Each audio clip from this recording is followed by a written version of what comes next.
You can use graphics in your documents to capture attention, emphasize data, and support your message. In this tutorial, let's overview the most common types of bar charts.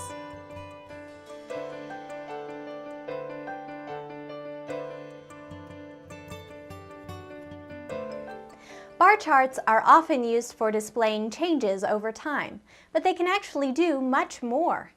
Imagine that Frank prepares a report as part of an attempt to secure a loan for his used car business.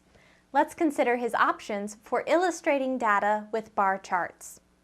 Now, Frank might use a bar chart to illustrate the number of cars, trucks, and SUVs he has sold this year. He can also use a bar chart to display changes over time, perhaps changes in the number of vehicles sold over the last 4 years. By the way, bar charts can be either vertical or horizontal, but this tutorial will show mostly vertical bar charts.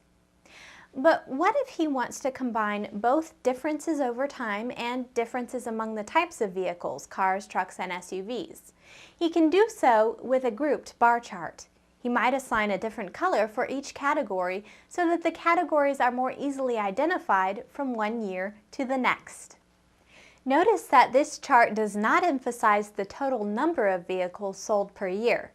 To make that emphasis, Frank can return to the use of a bar chart that is standard and ungrouped, but that also segments the bars by vehicle category.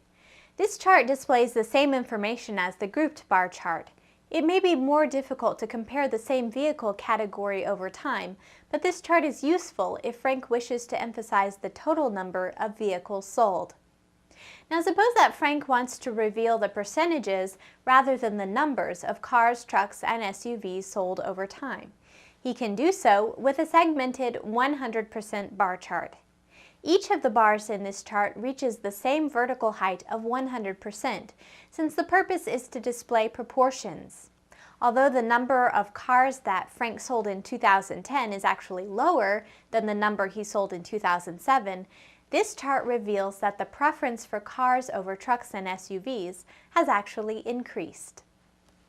Frank's illustrations show us that bar charts are quite versatile. We can use bar charts to display amounts of different information at one time, amounts of the same kind of information over time, amounts of different information over time, both with a grouped bar chart and with a segmented bar chart, and proportions over time. Understanding Frank's charts might also give you confidence to illustrate data with bar charts.